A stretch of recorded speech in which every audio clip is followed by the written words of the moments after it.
दशक 5वा, समास 8वा, मुमुक्ष लक्षण. जय जय रघुवीर समर्थ. सदा सर्वदा योग तुझा घडावा, तुझे कारणी देह माझा पडावा. उपेक्षू नको गुणवंता अनंता, रघुनायका मागणे हेची आता. हनुमंतांची कुळवल्ली राममंडपा वेला गेली, श्रीराम भक्तीने फळली. रामदास बोले या नामे, शुका सारिखे पूर्ण वैराग्य जाचे. वसिष्ठा परिज्ञान योगेश्वराचे, कवी वाल्मिका सारिखा मान्य ऐसा. नमस्कार माझा सद्गुरु रामदासा. जयाचा जगी जन्म नामार्थ झाला, जयाने सदा वासना मात केला. जयाच्या मुखी सर्वदा नाम कीर्ती, नमस्कार त्या ब्रह्मचैतन्य मूर्ती. नेत्राने गुरुराज मूर्ती आपुली, मी जे धवा पाहिली. तू विष्णू शिव तूच दैवत मला, तू तात तू माऊली. झाला भाव मनात या मग करू कोणास पाचारण. प्रल्हादा गुरुराज या नित तुम्हा, माझे असो वंदन, माझे असो वंदन. आदौ राम तपोवनादिगमनं हत्वा मृगं कांचनं, वैदेही हरणं जटायुमरणं सुग्रीव संभाषणं. वाली निर्दलनं समुद्रतरणं लंकापुरी दाहनं, पश्चाद् रावण कुंभकर्ण हननं एतद्धि रामायणं. जय जय रघुवीर समर्थ. जय जय रघुवीर समर्थ. सदा सर्वदा गणेश शारदा चैव सद्गुरु सज्जनस्तथा. आराध्य दैवतं गुह्यं सर्वं मे रघुनंदनः. गणेश शारदा सद्गुरु संत सज्जन कुळेश्वरू, सर्व ही माझा रघुवीरू सद्गुरु रूपे श्रीराम. माझे आराध्य दैवत परम गुह्य गुह्यातीत, गुह्यपणाची मात न चले जेथे. यो जातो मरुदंशजोक्षित तले संबोधयन् सज्जनान्, ग्रंथं यो रचयन् सुपुण्यजनकं श्रीदासबोधाविदं. यः कीर्त्या पठनेन सर्वविदुषां स्वान्तापहारी सदा, सोऽयं मुक्तिकरक्षितौ विजयते श्रीरामदासो गुरुः. मला वाटते अंतरित्वा वसावे, तुझ्या दासबोधासी त्वा बोध व्हावे. अपत्या परिपाववी प्रेमग्रासा, महाराजया सद्गुरु रामदासा. ब्रह्मानंदं परमसुखदं केवलं ज्ञानमूर्तिं, द्वंद्वातीतं गगनसदृशं तत्त्वमस्यादिलक्ष्यम्. एकं नित्यं विमलमचलं सर्वधी साक्षिभूतं, भावातीतं त्रिगुणरहितं सद्गुरुं तन्नमामि. गुरुर्ब्रह्मा गुरुर्विष्णु गुरुर्देवो महेश्वरः, गुरुः साक्षात् परब्रह्म तस्मै श्री गुरवे नमः. अनेन प्रियतां देवो भगवान् जानकीपतिः, श्रीरामचंद्र पूर्वेषाम् अस्माकं कुलदैवतं. श्रोता वक्ता श्रीराम समर्थ. जय जय रघुवीर समर्थ. जय जय रघुवीर समर्थ. जय जय रघुवीर समर्थ. बघा, पाहता पाहता शुद्ध ज्ञान निरूपण आधी घेतलंय. शुद्ध ज्ञान निरूपण शुद्ध ज्ञानाबद्दल आपण माहिती घेतली आणि आत्तापर्यंत जे काही आपण मिळवलं तेही तितकंच महत्त्वाचं.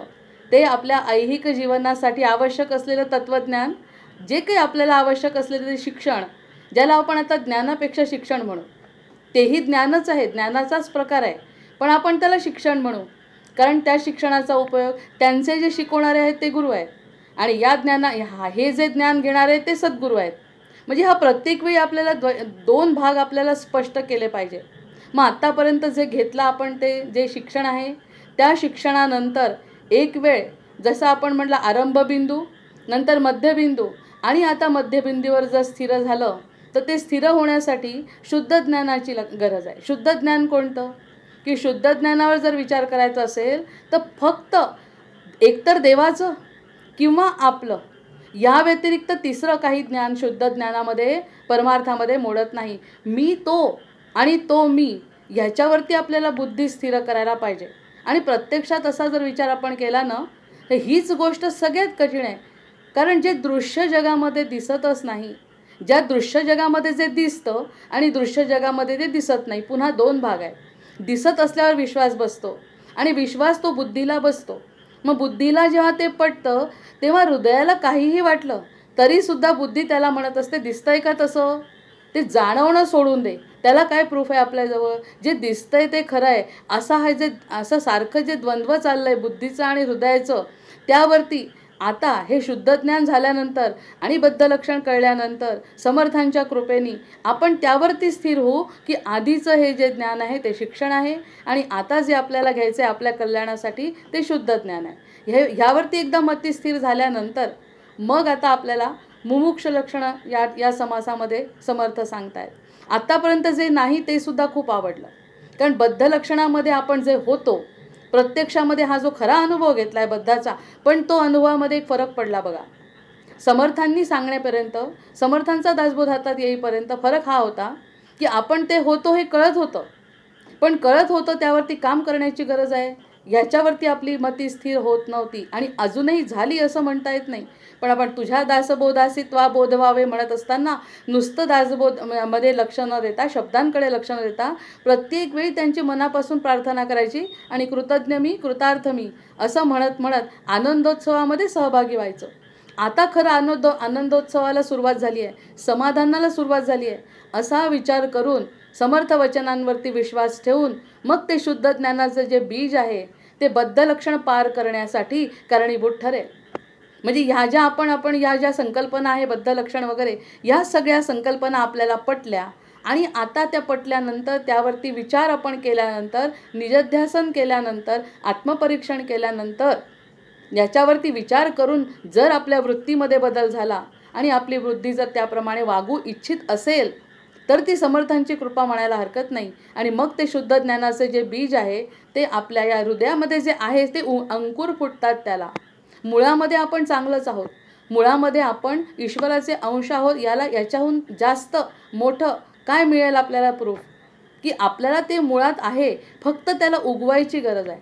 मग ती उगवण्याची गरज जोपर्यंत बुद्धी कार्य करत राहील, जोपर्यंत बुद्धी नकारात्मक विचार करेल, जोपर्यंत बुद्धी ऐहिकाचा विचार करेल, जोपर्यंत बुद्धी तिच्या कक्षेत विचार करेल, जोपर्यंत बुद्धी तिच्या कक्षेमध्ये विचार करेल तोपर्यंत हृदयाचं कोणीही काही ऐकणार नाही. आणि हृदयातला जो आवाज आहे तो आवाज ऐकण्यासाठी बुद्धीला स्थिर होणं आवश्यक आहे. मग ह्या दोन गोष्टी आपण याच्यावरती जवळपास 4 म्हणजे पुन्हा पुन्हा उजळणी करत करत आपण बद्ध लक्षणावर जेव्हा बोललो तेव्हा साहजिकच पुढच्या लक्षणांवरती सुद्धा आपला विचार झाला. कारण असं नको असायला, म्हणजे ते पुढचं लक्षण आहे हे तरी आपल्या बुद्धीला पटायला लागलं. आणि बुद्धीला पटणे आणि अनुभव घेणे या व्यतिरिक्त या इतकं सुख कोणतंच नाही. आणि जे सोली व सुख सुरुवातीला जे सांगितलं होतं लिहिलं आहे ते समर्थांनी, त्याच्याकडे काय असेल याची कमीत कमी उत्सुकता तरी प्रत्येक जीवाला वाटेल इथपर्यंत आपण आलो आहे. आता दशक 5वा समास 8वा मुमुक्षु लक्षण. आता संसार आणि त्यामध्ये पुन्हा सांगायचं आहे की बद्ध आणि 2 प्रकार सांगायचे आहेत ना. एक आपण पशुला आणि मानवाला वेगळं धरत नाही, म्हणजे काहीच बदल नाही कोणता, बुद्धी व्यतिरिक्त. बुद्धी आपल्याजवळ आहे, ह्याच्या व्यतिरिक्त पशुमध्ये आणि आपल्यामध्ये फरक नाही. बाकीच्या गोष्टी पशुला लागू आहेत. पशु आपला भोगयोनीमध्ये भोगतोय, जे काही त्याचे मागच्या जन्मीचे कर्म असतील ते कर्म करत तो भोगतो आणि मुक्त होतो. मला तर एक गोष्ट ती अधिक चांगली वाटते पशूंची, की निदान भोगून त्यांना कळत तर काहीच नाही, त्यांना बुद्धी तशी नाहीच आहे कळण्याची, पण भोग योनी असल्यामुळे भोगून ते मुक्त होणार आहे. पण कोणत्या योनीला जातील ते सांगता येत नाही, ते त्यांच्या हातात नाही. आता आपल्याला एवढी बुद्धी दिली आहे की त्या बुद्धीवर जर विजय मिळवला आणि हृदयाचं जर ऐकलं तर पशुपेक्षा वेगळी आपल्याला योनी मिळाली आहे आणि त्या योनीचा बुद्धीच्या साह्याने फरक पडतो. म्हणजे 2 प्रकार झाले, पशु आणि मानवी जीवन. या मानवी जीवनामध्ये पुन्हा 2 प्रकार आहेत की सध्या हा बद्ध माणूस आणि साधू संत आणि ईश्वरी अवतार असलेले, जो ईश्वराचा अंश अधिक प्रमाणात असणारे, सत्वगुणाचा आधिक्य असणारे, असा हा जो मानवामध्ये सुद्धा 2 प्रकार आहे. मग हे बद्ध पाहिलं, बद्ध कशामुळे आहे? काम करतो, अतिशय हुशार आहे, अतिशय प्रसिद्धी आहे आणि तसा सात्विक आहे. सगळं असताना सुद्धा त्याचे जे बद्ध लक्षणातल्या गोष्टी जर खऱ्या असतील तर ते अज्ञानातून निर्माण झाल्या. त्याला अज्ञान हे आहे की ह्या सगळ्या गोष्टी खऱ्या आहेत, हे जे सगळं मिळत आहे त्यातून मला आनंद मिळतो आहे, हे जे वाटणं आहे ना तेच खोटं आहे हे त्याला जोपर्यंत कळत नाही त्याला अज्ञान म्हणायचं. जय जय रघुवीर समर्थ. अज्ञान कोणतं? की ह्यामध्ये जो आनंद मिळतो आहे तो खरा आहे. बरं, एकदा नाही मिळाला पुन्हा मिळवायचा प्रयत्न करतो तोच त्याच ठिकाणी तोच आनंद मिळवायचा दुसऱ्या पद्धतीने प्रयत्न करतो, पण बुद्धीवरती विजय मिळवत नाही. म्हणून मनाचे श्लोक आधी आहेत, मग दासबोध आहे आणि मग आत्मारामाकडे वाटचाल आहे. मग या सगळ्या गोष्टी जेव्हा आपल्या लक्षात येतात की त्यांनी जरी करून ठेवलं तरी ते करण्यासाठी बद्ध म्हणजे कोण? सरळ सरळ अज्ञानी, की आपल्याजवळ जे आहे ते आपल्याला समजत नाही. मग ते कशामुळे होतं? तो ह्या बुद्धीतून थोडी वरची उडी घेतल्याशिवाय त्याला त्या मधल्या बिंदूपासून पुढे कसं जाता येईल? म्हणून म्हणतात एक नियम आहे की सर्वसाधारण असं एक जर संकट आलं तर त्या संकटावर त्याच वेळी जर तशाच पद्धतीने मात करायचा प्रयत्न केला कधीही आपण मात करू शकत नाही. कारण संकट किंवा सुख हे सगळं आपल्या पूर्वप्रारब्धांप्रमाणे आपल्या देहाला आलेलं आहे. त्यावरती आपण देहाच्या लेवलवरती आपण त्याचा मात करायचा प्रयत्न केला तर ते सुटणार नाही.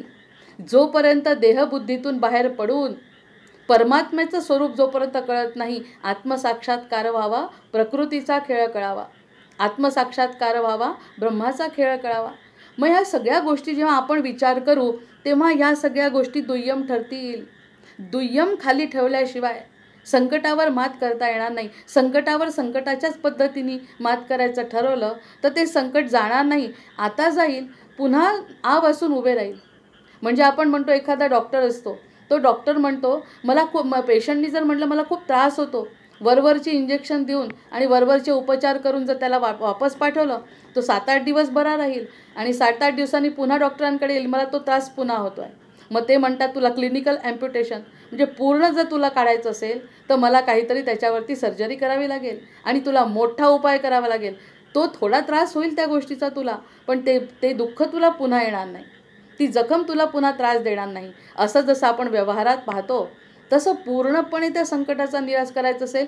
आत्ता एक झालं, मुलीचं लग्न व्हायचं आहे, इथपर्यंत विचार केला, इथे जरी आपली सुटका झाली, देवाला मागून काही सुटका जरी झाली तरी पण ती सुटका पूर्ण आयुष्य काढायचं आहे, पूर्ण शेवटच्या क्षणापर्यंत ह्या संकटातून मार्ग काढणे असा शक्य नाही. ह्या दैहिक गोष्टींचा विचार करून ह्या गोष्टीवर मार्ग निघणे शक्य नाही. त्यामुळे अशा वेळी सद्गुरू संत सज्जन आपल्या जीवनामध्ये येतात. कधी ना कधी अशी वेळ प्रत्येकाच्या जीवनात येते की मुक्तीचं द्वार उघडं होतं, की त्याला हे कळतं की आता आपण पहिल्या दिवशी जर सांगितलं असतं की हे सगळं खोटं आहे तर पटलं नसतं. आता इतक्या दिवसांचं जेव्हा आपण त्यावरती मनन चिंतन करतोय त्यावेळी स्पष्ट दिसायला लागलंय, दिसणारं खोटं न दिसणारं खरं. जय जय रघुवीर समर्थ. नाही दिसतात पण काही ना काही आनंद जर मनामध्ये मिळत असेल, सत्वगुणाची वृद्धी होते आणि सत्वगुणाची वृद्धी झाल्यानंतर आपलं ह्याच्यामध्ये प्राधान्यक्रम बदलतो. समर्थांचे आवडीचे शब्द विवेक आणि वैराग्य. आपोआप विवेकाने जर आपण विचार केला तर आपोआप वैराग्य निर्माण होतं आणि अशा पद्धतीने जीवनामध्ये आपल्या बदल घडतो.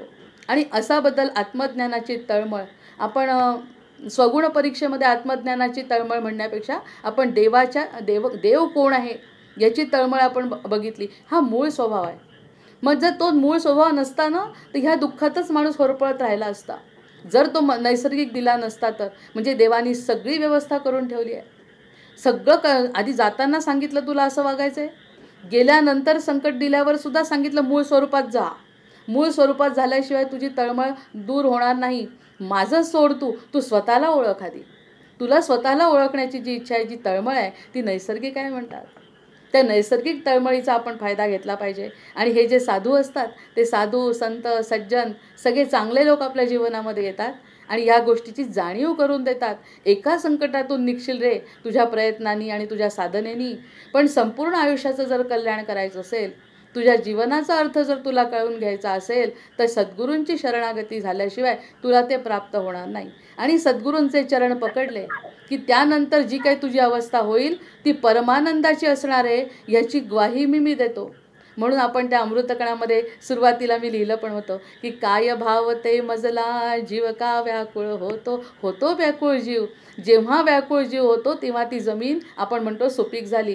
काय भाव ते मजला जीव का व्याकुळ होतो, आनंदाचा शोध घेतसे पुन्हा पुन्हा भरकटतो. रामाचं नाव येऊ न देता आत्मकल्याणाचा मार्ग शोधण्याचा हा जो प्रयत्न आहे, रामाचा अर्थात ते रामच आहे, कारण आतुरता रामजन्माची हीच ती कविता आहे. पण प्रत्यक्षात काय म्हटलं, काय भावते मजला जीवका व्याकुळ होतो. आणि समर्थ या ठिकाणी म्हणतात, ज्याची तळमळ एकदा निर्माण झाली, ह्याबद्दल अनासक्ती एकदा निर्माण झाली की मग बाकी तो जीव कल्याणाच्या मार्गाला लागतो. जय जय रघुवीर समर्थ. आता शुद्ध ज्ञान झालं. शुद्ध ज्ञान निरूपण संपल्यानंतर आपण आपला त्याचा बद्धाचा पण अर्थ घेतला आणि तसा आपण होतो याची जाणीव झाली. त्यावरती आपण खूप मननचिंतन केलं, आत्मपरीक्षण केलं. असं करू नये आपण, असं सुद्धा वाटलं, कारण त्यातले बऱ्याच गोष्टी आपल्याला लागू पडल्या. त्यामुळे आता निदान कमीत कमी सद्गुरू आपल्या जीवनात जर आले असतील तर या सगळ्या गोष्टी कमी करण्याची जबाबदारी सद्गुरूंची आता आहे का? सद्गुरूंनी मार्ग दाखवला, करायचं मला आहे. प्रत्येक जीवाला स्वतःचं कल्याण करून घ्यायचं आहे. जसे भगवंत कालियाच्या फणीवर नाचले, नृत्य केलं आनंदानी, म्हणजे संकटाचा सामना आनंदाने नाचून केलाय भगवंतांनी, तसा आपल्याला संकटांवरती उभं राहून कल्याणाचा मार्ग शोधायचा आहे. पाठीशी सद्गुरू समर्थ उभे आहेत. मग संसार मदाचे निगुणे, म्हणजे संकटाला संधीमध्ये कसं बदलायचं हे सुद्धा समर्थ या ठिकाणी सांगतात. आपण सुखामध्ये वळत नाही. सुखामध्ये जीव देवाकडे किंवा आत्मशोधाकडे वळतच नाही. त्याला वाटतं हे जे सुख मिळालंय ते माझ्याचमुळे मिळालंय, त्यामुळे देहबुद्धीमध्ये तो स्थिरावतो, कारण त्याला ते कळूच शकत नाही. म्हणून कुंतीने जसं म्हटलं, दुःख पाहिजे. दुःख आणि संकट ही खरं म्हणजे आपली यशाची पायरी आहे असं म्हणायला. कोणत्याही प्रकारचं दुःख असू द्या, दुःख कोणत्याही प्रकारचं असलं तरी दुःख ते दुःख असतं. समर्थ आता या ठिकाणी जो अतिशय महत्त्वाची ओवी आहे समर्थांची, जी आपण नेहमी वापरतो ती ओवी या समासात येणार आहे. संसार मदाचे निगुणे, नाना हीने कुलक्षणे, जयाचेनी मुखावलोकने, दोषची लागे श्रीराम. संसार मदानी म्हणजे संसारामध्ये आनंद झाला तर त्याचा मद येतो. आणि जर त्याचा दुसरा पण भाग आहे, ज्या ठिकाणी जर खूप दुःख आलं एखाद्या जीवाला तर आपल्याला वाटतं दुःखाने माणूस तळमळतो. कधी कधी काय घडतं, अतिरेक जेव्हा दुःखाचा होतो त्याचा सुद्धा अभिमान होतो की मी किती दुःख सहन केलं आहे. मी दुःख सहन केल्याचाही अभिमान, की तुम्ही कुणीच इतकं सहन केलं म्हणतात ना लोक, खूप आपण ऐकतो असं, की माझ्या इतकं दुःख कोणी सहन केलं नाही, माझ्या इतकी कष्ट कोणी काढली नाही, त्याचाही एक प्रकारचा अभिमान आहे. आणि आनंदाचा आणि सुखाचा तर अभिमान असण्याचं तर म्हणजे अगदी ते असतंच, की माझं सुख जे आहे ते मला कळतच नाही, की माझ्या कुणाच्या तरी कृपेमुळे मला मिळालं हे लक्षात येत नाही. ते अज्ञान आहे, तो बद्ध आहे, ते कळूच शकत नाही. मग संसार मदाचे निगुणे, आता हा जो गुण आपला आहे मुळातला नाही, तो बुद्धीचा गुण आहे. तो बुद्धी आणि हृदय हा आपण दोन भागच करायचे वेगळे. हृदय काहीतरी वेगळं सांगत असतं, बुद्धी काहीतरी वेगळं सांगत असते. आणि बुद्धीचा आपण ऐकतो, हा अतिशय मोठी चूक आपण करतो. अतिशय कुशाग्र बुद्धी असलेले विद्वानसुद्धा असलेले, त्यांना जर कळत नसेल वागायचं कसं, तर त्यांनी हृदयाचं ऐकलं नाही असं म्हणायला हरकत नाही. म्हणजे बुद्धीचं जो ऐकतो तो बद्ध आहे, आणि बुद्धीला जर वळवून त्यांनी जर ऐकलं बुद्धीचं तर तो सिद्ध आहे. मग या सगळ्या गोष्टी कोणाला करायच्या आहे? आशीर्वाद मिळाला जरी करायचं माझं मला आहे. प्रत्येक जीवाला आपलं कल्याण करून घ्यायचं, एवढी बाकी जबाबदारी आहे. सगळं जेवण वाढून ठेवलं आहे, अगदी सागर संगीत, पण खायचं आपल्याला आहे. पचवेल पुन्हा भगवंतच पुन्हा, पण खाण्याची जी कृती आहे ती तर मला करावी लागेल. एकदा एक पाऊल सद्गुरूंजवळ गेल्यावर 10 पावलं सद्गुरू धावत येतील आपल्याकडे, पण एक पाऊल टाकण्याची जबाबदारी आपली आहे. म्हणून संसार मदाचे निगुणे, संसार मदामुळे काय होतं, नाना हीने कुलक्षणे. ह्याला कुलक्षण म्हटलंय त्यांनी. प्रत्यक्षात आम्ही सुलक्षण समजतोय त्याला. आपण ह्या ज्या गोष्टी करतो त्याला सुलक्षण समजतोय. माझे मान, माझी प्रसिद्धी, माझी बुद्धी, माझं काम, माझं जे काही आहे ते सगळं हे माझं सुलक्षण नाही का? पण परमार्थाच्या दृष्टीने कुलक्षण आहे. हाच तर मोठा भ्रम आहे. ह्या भ्रमाचा भोपळा फुटला पाहिजे. जोपर्यंत राहू केतूची दशा म्हणतात असो, की राहू केतू म्हणे भ्रम निर्माण करतो. पूर्ण जीवनच भ्रमामध्ये टाकलं आहे त्यांनी. म्हणून दशा बघतात ज्योतिषी, कोणती दशा चालली आहे, कोणत्या वेळी काय घडणार आहे. ते करायचं काम ते करतातच, जे ग्रह तारे आपलं काम करतातच, पण त्याच्यावर लक्ष न देणे आणि हृदयाचा ऐकणे हे काम माझं आहे. मग नाना हीने कुलक्षणे, हे हीन दर्जाचं काम आहे. कोणतंही काम कसं, आपण जर बुद्धी आहे आपल्याला तर उच्च दर्जाचं करावं. म्हणायचं आहे काय आपल्याला, जगी धन्य तो दास सर्वोत्तमाचा. म्हणत असताना गुरुर्ब्रह्मा गुरुर्विष्णू गुरुर्देवो महेश्वरा, गुरु साक्षात परब्रह्म तस्मै श्री गुरवे नमः असं म्हणत असताना नुसतं तोंडाने म्हणायचं, तुम्हीच विष्णू आहात, तुम्हीच नेत्राने गुरुराजमूर्ती आपुली मी जे धवा पाहिली. आता जो मी आहे तो बदलला. आता तो मगाचा मी नाही. आता मी जे धवा पाहिली, तू विष्णू शिव तूच दैवत मला, तू तात तू माऊली. असं जेव्हा मनामध्ये निर्माण होईल ते सुलक्षण आहे. हे सुलक्षण आहे. आणि समर्थ म्हणतात नानाहीने कुलक्षणे. संसार मदाचे निगुणे, संसारामदामुळे जे गुण समजतो ते नानाहीने कुलक्षणे, जयाचे नि मुखावलोकने, दोषची लागे श्रीराम. त्याच्याच मागे जर आपण राहिलो, एका संकटातून निघालो पुन्हा दुसरं संकट, दुसरं संकट निघालो तिसरं संकट, तरीसुद्धा संकटाला पार करायची इच्छाच नाही. त्यामध्येच गोते खायचे, त्यामध्येच राहायचं. तेच आवडतं. ह्याच्यात नाही मिळालं पणतूत मिळेल, मुलात नाही मिळालं नातवात मिळेल, नातवात नाही मिळालं पंटवात मिळेल, आणि 4 पिढ्यांनंतर मिळेल इथेच. हे जे वाटतं त्याचं मुखावलोकन सारखं केलं, त्याचं चिंतन त्याचं तेच केलं, त्याचे विचार तेच केले, दुसरे विचारच नाही केले, दोष लागणारच. दोषची लागे श्रीराम. संसार मदाचे निगुणे, नानाहीने कुलक्षणे, जयाचे नि मुखावलोकने, दोषची लागे श्रीराम. आता ही जी ओवी आहे ती बद्ध लक्षणाला लागू आहे, की जे विचार करतात, जे अज्ञानी असतात ते असंच करणार आहे. त्यांना समजच नाही आहे. समज जर एकदा झाली की निदान आपण चांगलं करणार नाही, पुढे जायचा प्रयत्न करणार नाही, पण निदान मागे तरी जाणार नाही, इतकी तरी काळजी आपण आता घेऊ. समजलं तर. जो समजलंच नाही तर मग जाणीव सगळ्यात महत्त्वाची आहे. महत्त्वाची जाणीव आहे. घरामध्ये आपले वडील असतात, घरामध्ये ते फिरत असतात, त्यांचं काम करत असतात, त्यांचं कर्तव्य करत असतात. आई असते, काम करत असते, लहानपणीची गोष्ट सगळं गृहीत धरतो आपण त्यांना, की वडील आहे ते करणारच आहेत. जेव्हा वडील जातात तेव्हा जाणीव होते की वडील काय करत होते.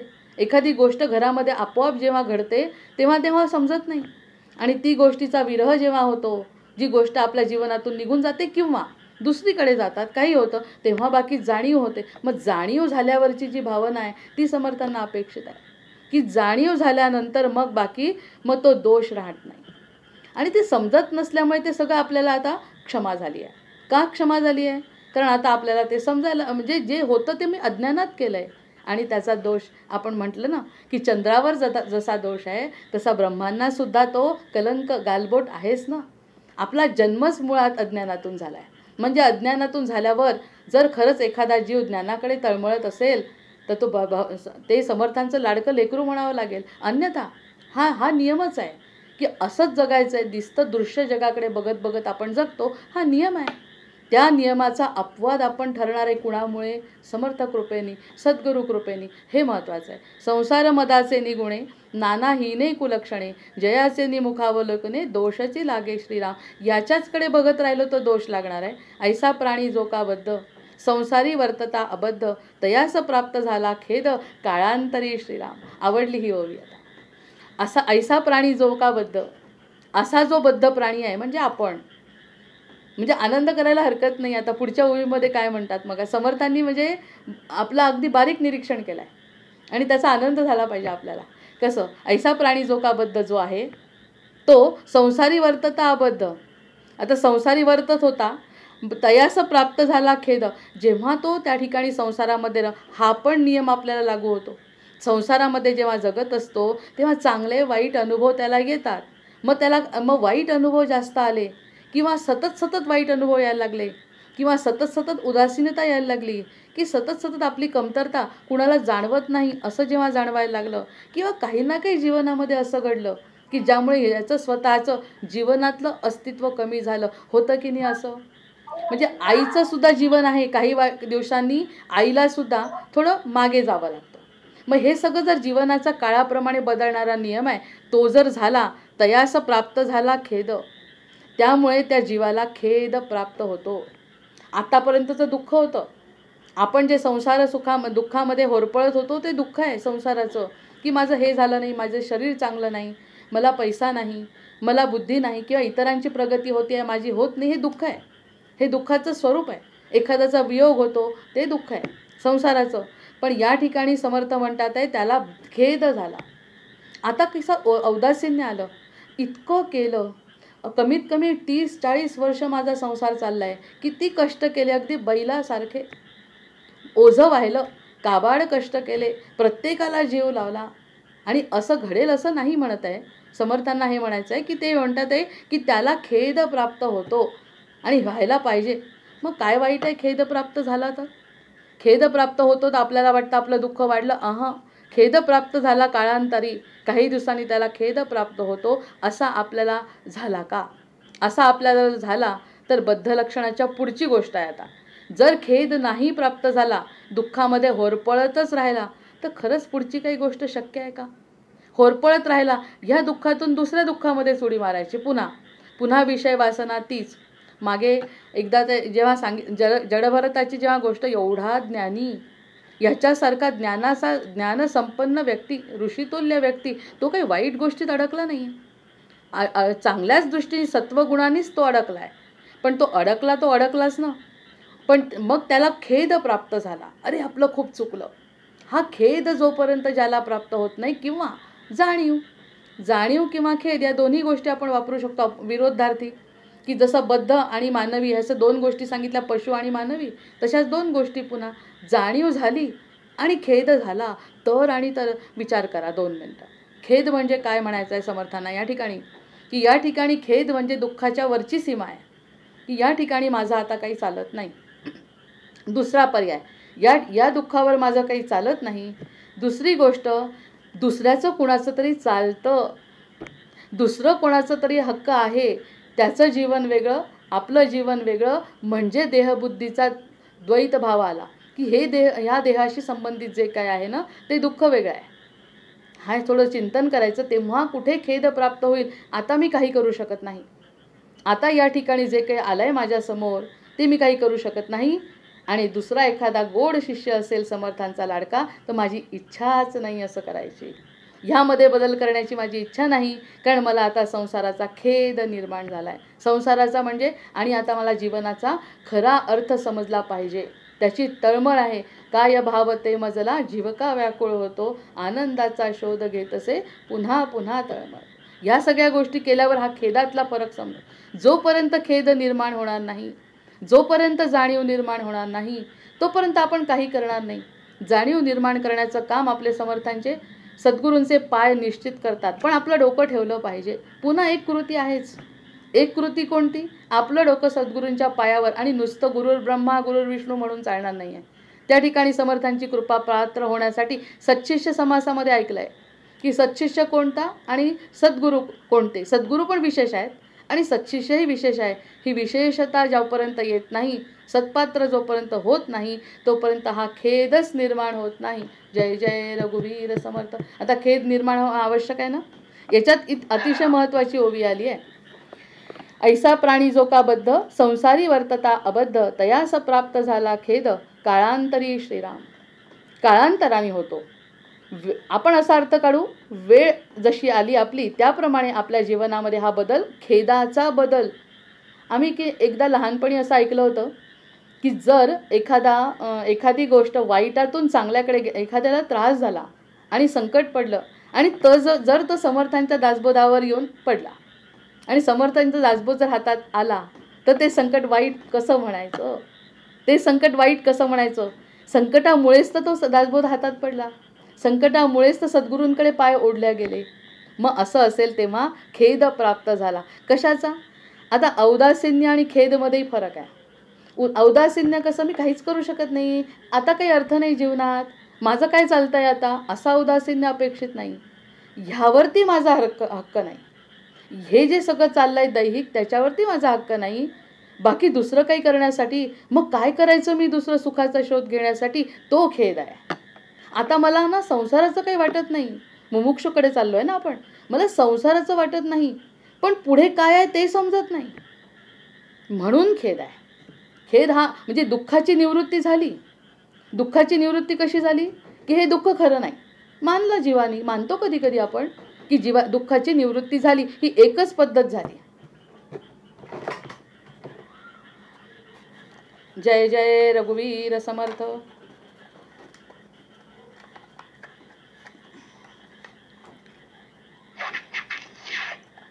एक मिनिट.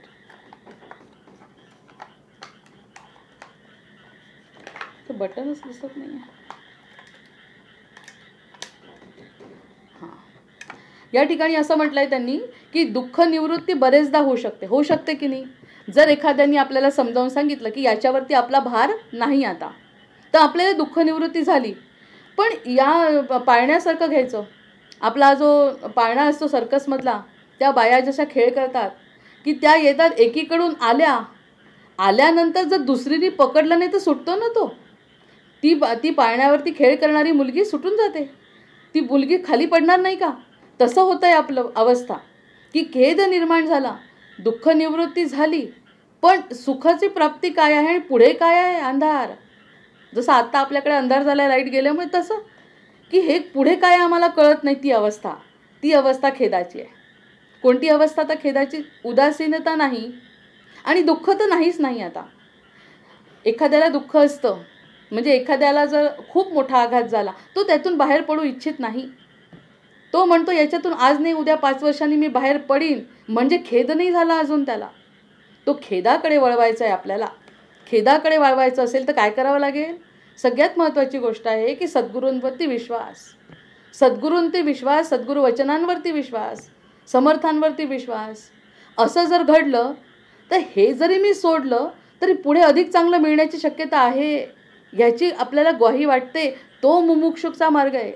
म्हणजे मध्यावरून उडी मारण्यासाठी आपण गंगेचं उदाहरण घेतलं त्या दिवशी की गंगा येते, आपली वरून येते, गंगोत्रीपासून आली आणि खाली सागरापर्यंत मिळत असताना किती अडचणींचा सामना केला, तरीसुद्धा ती इतरांना परोपकार करत होती. हा मोठेपणा, कारण ते देवी आहे ती. शेवटी आपलं जीवन तसंच आहे. वरून आलो आहे, सतत कष्ट करत करत पुढे जातो आहे. जायचं आहे कुठे आपल्याला माहिती नाही, गंगेलाही माहिती नाही, पण धावायची सवय आहे. मग हे जेव्हा आपल्याला तिची जी अवस्था आहे ना, ती अवस्था आल्यानंतर शेवटच्या टोकाला काय होतं बघा. गंगा सागर मिलन जे आपण म्हणतो, त्या ठिकाणी ती आत्तापर्यंत तिला कळत नसताना सुद्धा ती मागोवा घेते. मागोवा घेत घेत घेत येते, सागरापर्यंत येते. आणि सागरापर्यंत आल्यावर मग तिच्या कदाचित मनात येत असेल मी गोड आणि हा खारा. हा तर किती भव्य आहे. जेव्हा तिला प्रत्यक्ष डोळ्यांनी दिसतो तेव्हा एक क्षण असा येतो तिचा खेदाचा की हे खरं नव्हतं माझं, हे खरं आहे. पुढे रत्नाकर उभा आहे माझी वाट पाहत आणि तो आधीपासून वाट पाहत होता. हे जेव्हा तिला कळतं, एक मनाचा पक्का निश्चय करते आणि उडी मारते. आणि उडी मारल्यानंतर गंगा राहतच नाही, ती सागरमय होते. याच्यावरती आपली कविता होती मागे, ती सागरमय होते. पण सागरमय जेव्हा झाली, तिचं स्वरूप पूर्ण विलीन झालं त्या ठिकाणी. हे आपल्याला कळलं पाहिजे. असं जेव्हा कळलं की तिचा शेवटचा जो मुद्दा तो उडी मारण्याचा, शेवटच्या क्षणी धावत तर त्याच्यासाठीच आले मी, पण मला कळलं नाही की समुद्र असा आहे.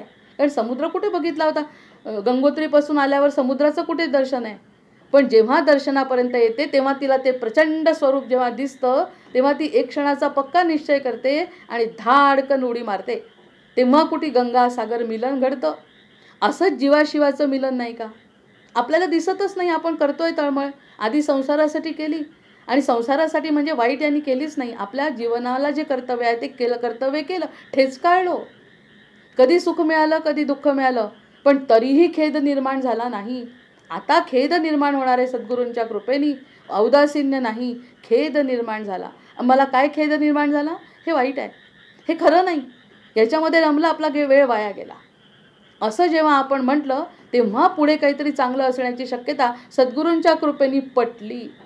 आणि मग आपण काळांतराने जो खेद निर्माण झाला त्यावरती आता आपला पुढचा प्रवास सुरू होणार आहे. आता ह्या 2 ओव्या थोड्या कठीण असल्या तरी, कारण ते शेवटचं टोक आलं आहे. शुद्ध लक्षण आणि बद्ध लक्षणाच्या पुढचं टोक आता आपल्याला उडी मारायची आहे. जशी गंगेला शेवटच्या क्षणी मिलन होणार आहे सागरामध्ये आणि गंगा सागरमय होणार आहे, तसं ऐसा प्राणी जो का बद्ध संसारी वर्तता अबद्ध तयास प्राप्त झाला खेद काळांतरी श्रीराम. खेदाला अगदी अंडरलाईन करून खेदावरती आपण आत्मचिंतन करू. प्रत्येकाने त्यावरती विचार करायचा की औदासीन्य न धरता. एखाद्या व्यक्तीला खाता येत नाही, म्हणजे दात गेलेले असतात. दात गेल्यानंतर जर आपण म्हटलं की मला फुटाणे नको, तर या वैराग्याला काय अर्थ आहे? मी खाऊच शकणार नाही आहे ना. मग खाऊच शकत नसताना मग जर मी फुटाणे नको म्हटलं, कणीच खायचं नाही म्हटलं, हे वैराग्य नाही. उलट माझं सगळं चांगलं असताना माझं पोट बिघडेल ह्याने जर मी आधीच सांगितलं यावेळी मी इतकं खाणार, माझा नियम असेल खाण्याचा. आता श्रावण सुरू झाला आहे, जर मी नियमाने वागली तर ते वैराग्य आहे. मला खाताच येत नाही आणि मी खात नाही म्हणत नाही, कोल्याला द्राक्ष आंबट. त्याला म्हणत नाही वैराग्य, त्याला म्हणत नाही खेद, त्याला अजिबात खेद म्हणत नाही, कारण त्याचं लक्ष आहे अजून, पण त्याची खाता येत नाही हा प्रश्न आहे. मनामध्ये त्याला खाण्याची इच्छा आहे. मनातली इच्छा जोपर्यंत उदास होत नाही संसाराबद्दल, तोपर्यंत खेद निर्माण झाला नाही असं समजायला हरकत नाही. जय जय रघुवीर समर्थ. 2 ओव्यांमध्ये सगळा खेळ आहे. आता आपल्याला उडी मारायची आहे कशाकडे? मुमुक्षत्वाकडे. ती साधना करायची तर पुढची गोष्ट आहे. आता मला ठरवावं तर लागेल कमीत कमी की मला पुढे काहीतरी चांगलं मिळणार आहे. कशाची गॅरंटी आहे? कोणी सांगितलं? मग तिथे सगळे तेच लोक जे सांगतात, ज्यांनी तो अनुभव घेतला, त्यांच्याजवळ जायचं, सतत ऐकायच्या गोष्टी, गोड गोष्टी ऐकायच्या. हो का, तुम्हाला असा अनुभव आला का? हो का, असं असतं का? मग त्यामुळे त्याकडे उत्सुकता वाढते. ते साधन आहे पुढचं. पण पहिल्यांदा त्यांच्याच गोड गोष्टी ऐकून, अच्छा त्यांना ते मिळालं, ते असेल काहीतरी. कारण दिसणाऱ्या गोष्टी नाही आहे त्यांच्याजवळ. आता पुढे जे लोक आहेत आपल्या मार्गावर, त्यांना दाखवणाऱ्या गोष्टी काहीच नाही आहे. ते म्हणतील बेटा मी आशीर्वाद देऊ शकतो, मी शुभेच्छा देऊ शकतो, पण पुढचं काय आहे तो तुझा एकट्याला ठरवायचा आहे. तो आशीर्वाद आपल्याला समर्थांकडून घ्यायचा आहे. अगदी 5व्या दशकातच आपल्याला समर्थांचा आशीर्वाद पहिल्या दिवशीपासूनच मागतोय. पण आज तर अगदी उडी मारायची आहे आणि समर्था मला तुम्ही जवळ करा. संसार दुःखे दुःखवला ही सगळ्यात आवडती आणि खूपदा वापरलेली दासबोधातली ओवी आहे. संसार दुःखे दुःखवला, संसार दुःखे दुःखवला, त्रिविध तापे पोळला, निरूपणे प्रस्तावला अंतर्यामी श्रीराम. आता किती महत्त्वाची ओवी आहे की संसार दुःखे दुःखवला. संसार दुःखाने दुखवला म्हणजेच त्याला खेद प्राप्त झाला.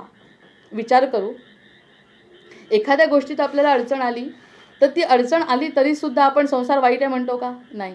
एकदा झालं, 2दा झालं, 3दा झालं, ते पुन्हा प्रयत्न करतो. आता जरी मला यश नाही आलं ना, एकदा जरी मला पैसे नाही मिळाले ना, पुन्हा मिळतील. पुन्हा नाही मिळाले, असे 20-25 वर्ष, 30 वर्ष, आयुष्याची किती वर्ष घालवतो, किती वेळा प्रयोग करतो की हे. मग त्याला दुखवला म्हणत नाही आपण, दुखवतच नाही आपण. दाखवतो आपण खूप दुःखी आहे, की मी इतका दुःखी आहे, मला हे समजत नाही, माझ्या सगळ्या कामात मला अपयश येत आहे, माझा संसार चांगला नाही, किंवा आणि काही. आता दुःखाचे प्रकार काही आपल्याला नवीन नाही. ते सगळे असते तर दुखवल्या जात नाही तो मनात. विचार करा याच्यावर. आपण विचार करू, याच्यावर चिंतन करू. इतके वेळा दुःख झालं पण आपण दुखवलो का?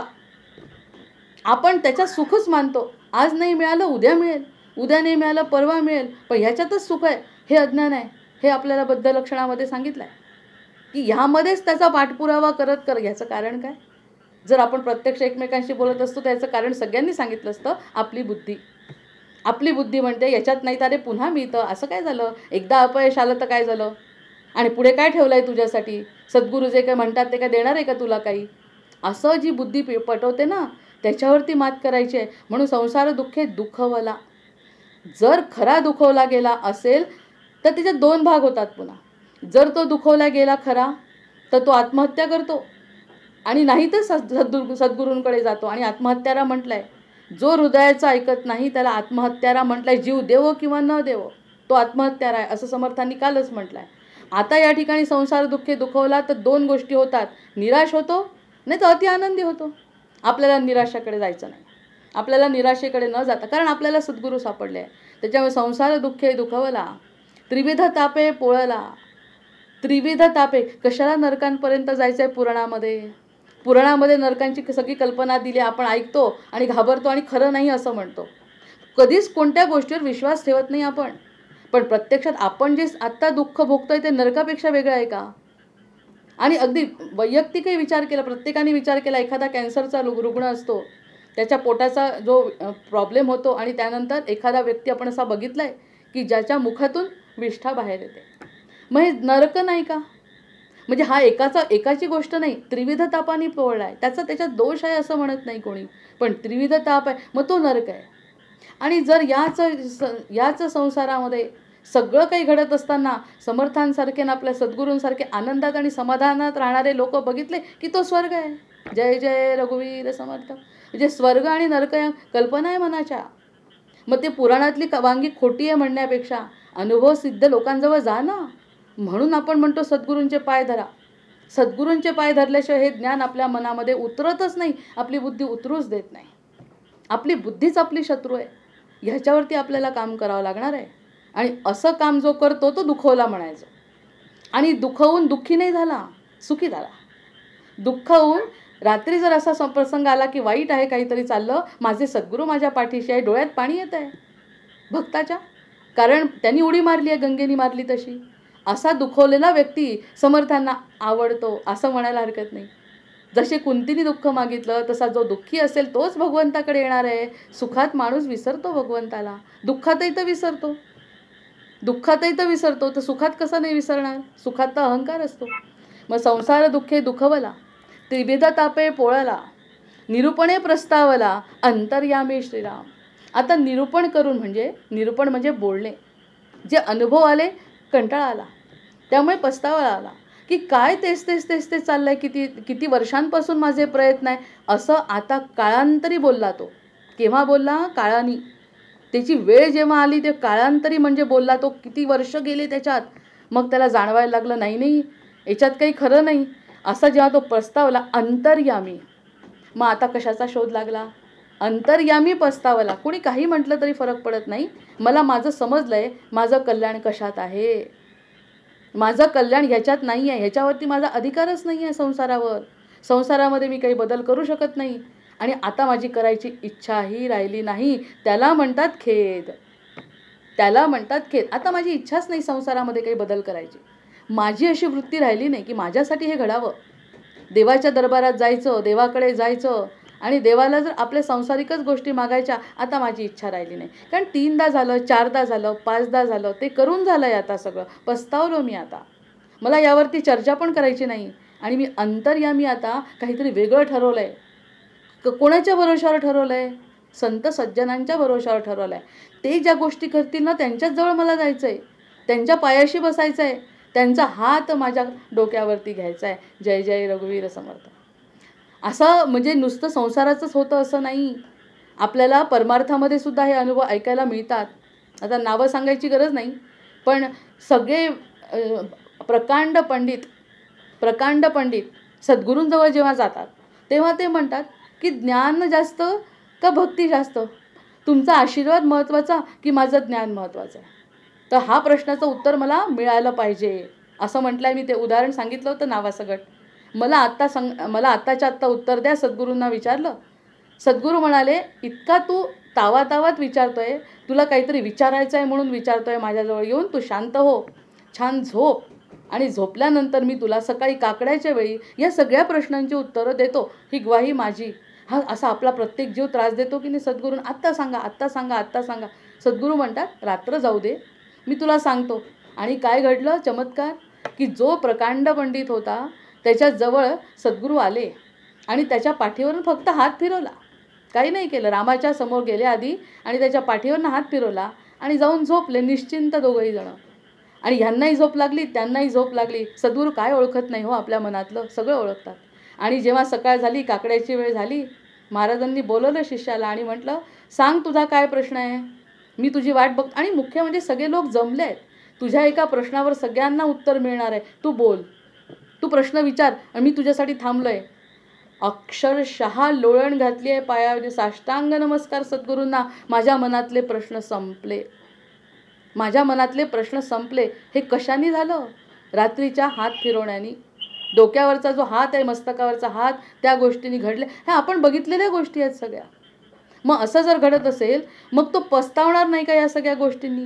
या सगळ्या गोष्टींना अर्थ नाही हे जेव्हा त्याच्या मनात पक्क होईल, तेव्हा तो खेदही होईल, त्याला पस्तावेल आणि अंतर्यामी काहीतरी वेगळा विचार करेल. नवल घडावे गे माये, काहीतरी नवल घडावं.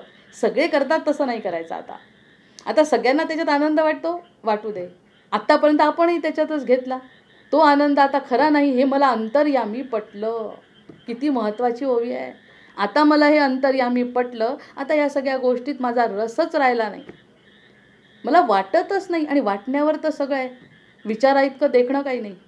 एकदा का मनात चांगले विचारांचं बीज पेरल्या गेलं की आपोआप डौलदार वृक्ष त्याचा तयार होणार आहे, बुद्धीपर्यंत जाणार आहे. बुद्धीला म्हणणारे मनाचे श्लोक म्हटले ना, सगळं झालं आहे ना. कशासाठी केलं हे सगळं बीज पेरणी?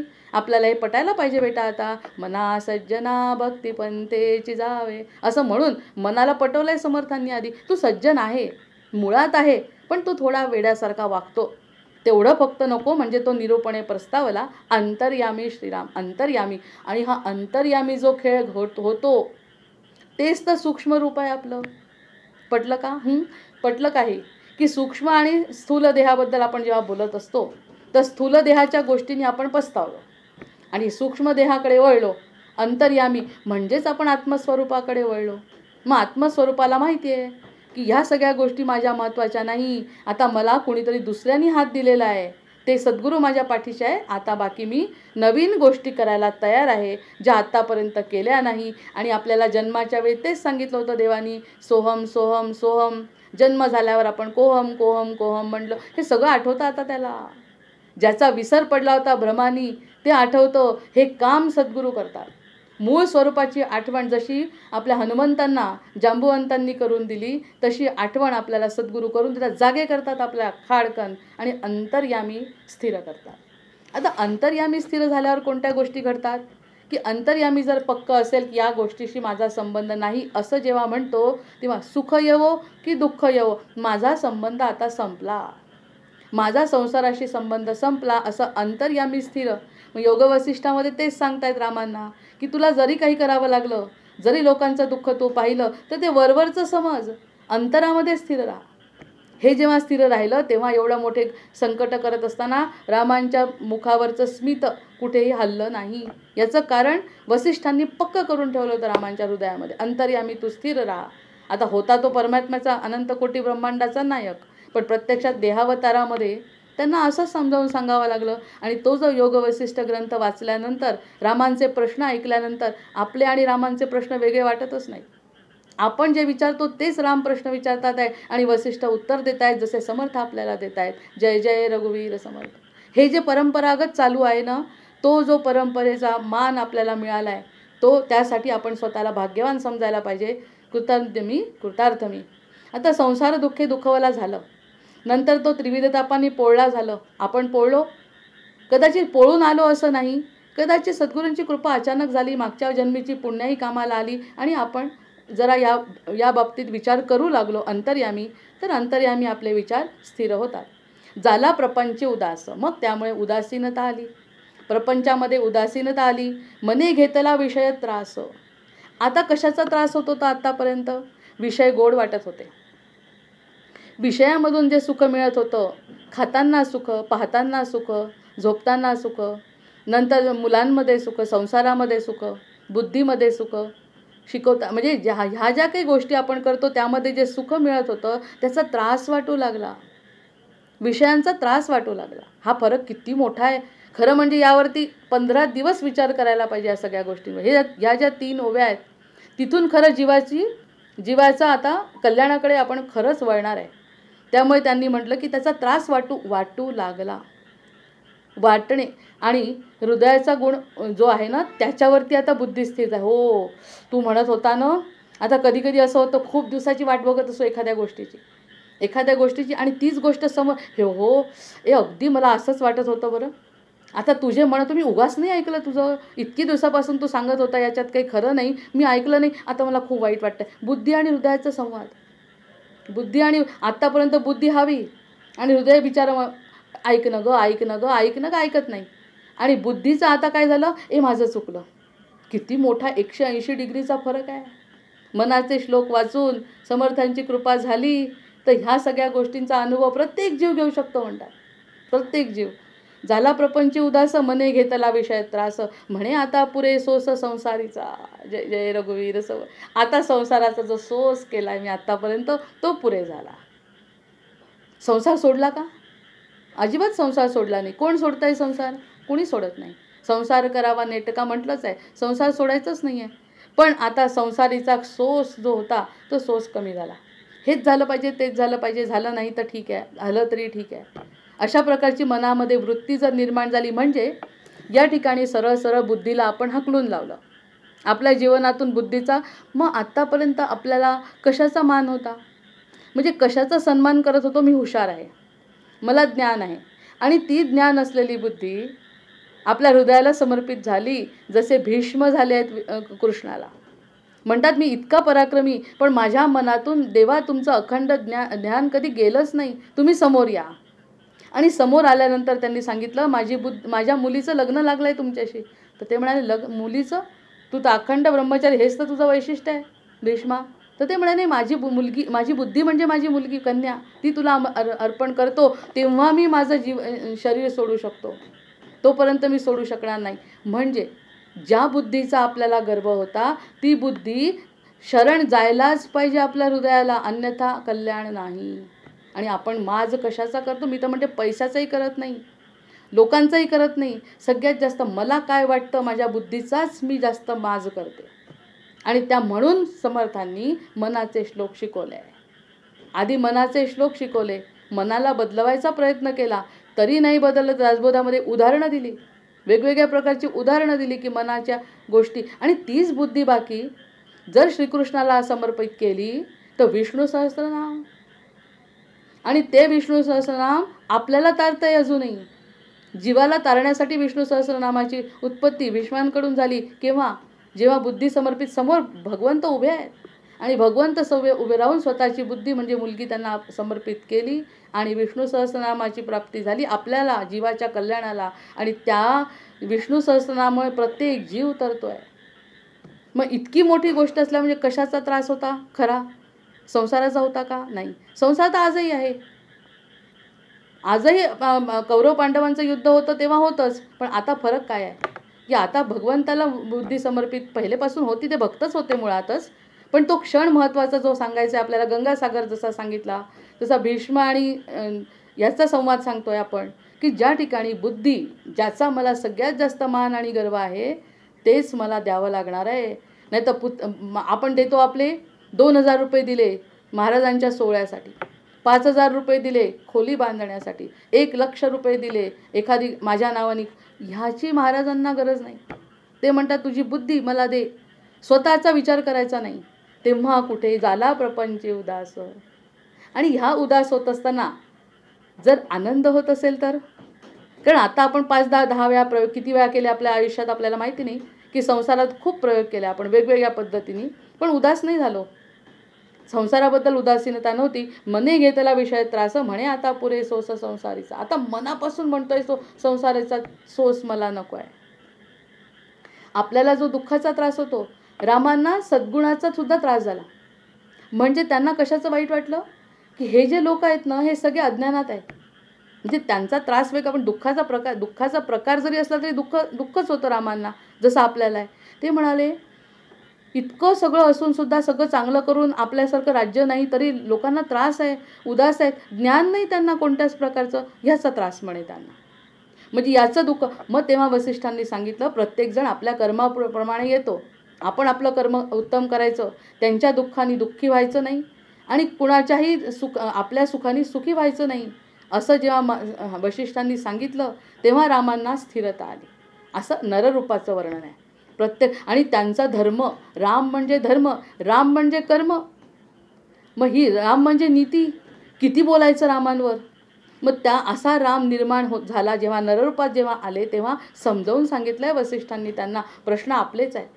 दुःखाचं स्वरूप सत्वगुणाचं होतं त्यांचं, आपलं अगदी रजोगुणाचं आहे आणि तमोगुणाचं आहे. पण त्यांचं दुःख ते दुःखच. त्या दुःखावरती इलाज वसिष्ठांनी दिला. मग तोच तोच आधार घेत प्रत्येक जीवाला सद्गुरू आवश्यक आहे. आणि सद्गुरूंकडे गेल्यावरच खरं मुक्ती मिळणार आहे. आणि मुक्तीमुळेच आपलं कल्याण आहे. अन्यथा आपल्याला पुनरपि जननम पुनरपि मरणम यामध्ये आपल्याला गुंतायचं आहे. प्रपंच जाईल सकळ, घेतील श्रमतो निर्फळ, आता काही आपुला काळ, सार्थक करू श्रीराम. मी 4 वेळा वाचते आणि नंतर ते आपलं ब्रह्मस्तुती घेते. ऐसी बुद्धी प्रस्तावली, पोटी अवस्था लागली, म्हणे माझी वयसा गेली, व्यर्थची अवघी श्रीराम. पूर्वी नाना दोष केले, ते अवघेचे आठवले, पुढे येऊनी उभे ठेले अंतर्यामी श्रीराम. आठवे येमाची यातना, तेणे भयेची वाटे मना, नाही पापासी गणना म्हणून या श्रीराम. नाही पुण्याचा विचार, झाले पापांचे डोंगर, आता दुस्तर हा संसार, कैसा तरो श्रीराम. प्रश्न विचारलाय आता. आले दोष आच्छादिले, भल्यास गुणदोष लाविले, देवा म्या व्यर्थची निंदले, संत साधू सज्जन श्रीराम. म्हणजे बुद्धी हृदयापर्यंत आलेली आहे. जय जय रघुवीर समर्थ, जय जय रघुवीर समर्थ.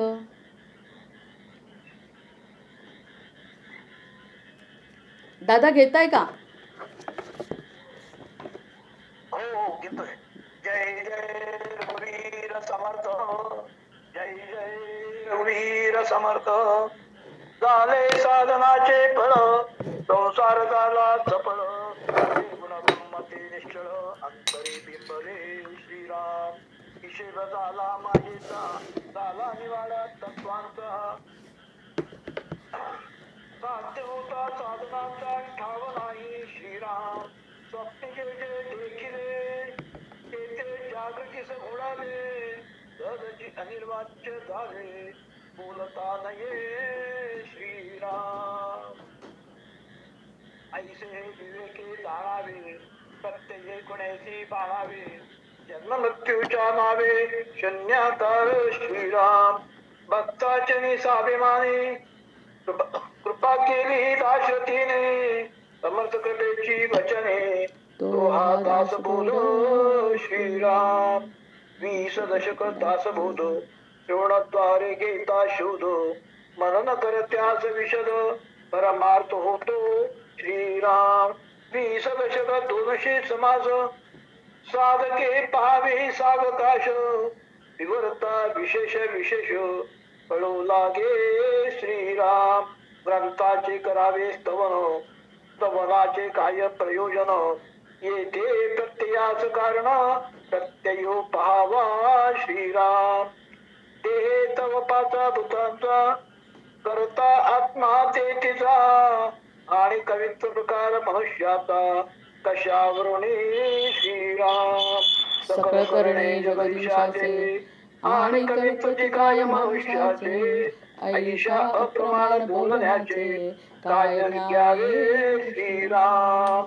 सकळ देहाचा झाडा केला, तत्व समुदाय उडाला. तेथे कोण्या पदार्थाला आपुले म्हणावे श्रीराम. ऐशी विचाराची कामे, उगीच भ्रमणे भ्रमे.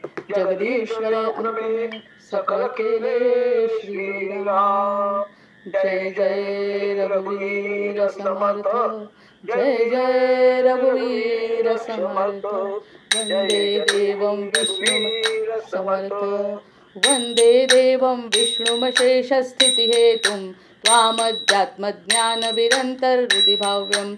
हेयाहेयद्वन्द्वविहीनं परमेकं, सत्तामात्रं सर्वरदुस्तं ऋषिरूपम्.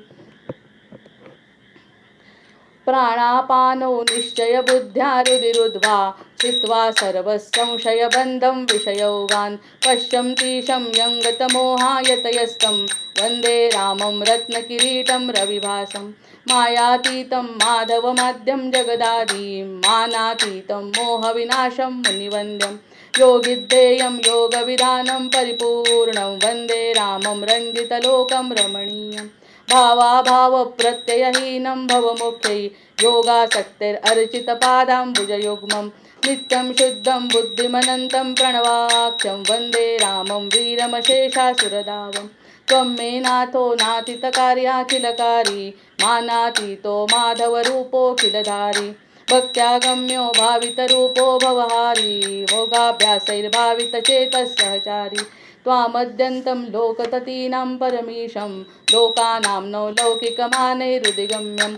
भक्तिश्रद्धाभावसमेतैर्भजनीयं, वन्दे रामं सुन्दरमिन्दीवरनीलं. को वा ज्ञातुं त्वामतिमानं गतमानं, मानासक्तो माधवशक्तो मुनिमान्यं. वृन्दारण्ये वन्दितवृन्दाकरवृन्दं, वन्दे रामं भवमुखवन्द्यं सुखकन्दं. नानाशास्त्रैर्वेदकदम्बैर्प्रतिपाद्यं, नित्यानन्दं निर्विषयज्ञानमनादिं. मत्सेवार्थं मानुषभावं प्रतिपन्नं, वन्दे रामं मरकतवर्णं मथुरेशं. श्रद्धायुक्तो यः पठतीमं स्तवमाद्यं, ब्रह्मं ब्रह्मज्ञानविधानं भुवि मर्त्य. रामं श्यामं कामिदकामप्रदमीशं, ध्यात्वा ध्यात्वा पातकजालैर्विगतः स्यात्. सीताकान्तस्मरण जय जय राम, महारुद्र हनुमान की जय. जय जय रघुवीर समर्थ, भर्जन भव बीजाचे. अर्जन सुख संपत्तीचे, तर्जन यमदूताचे. राम गर्जन बोला राम राम राम, बोला राम राम राम, बोला राम राम राम. आवाहनं न जानामि, न जानामि तवार्चन पूजाञ्चैव न जानामि क्षम्यतां परमेश्वर क्षम्यतां परमेश्वर क्षम्यतां परमेश्वर। जय जय रघुवीर समर्थ जय जय रघुवीर समर्थ जय जय रघुवीर समर्थ।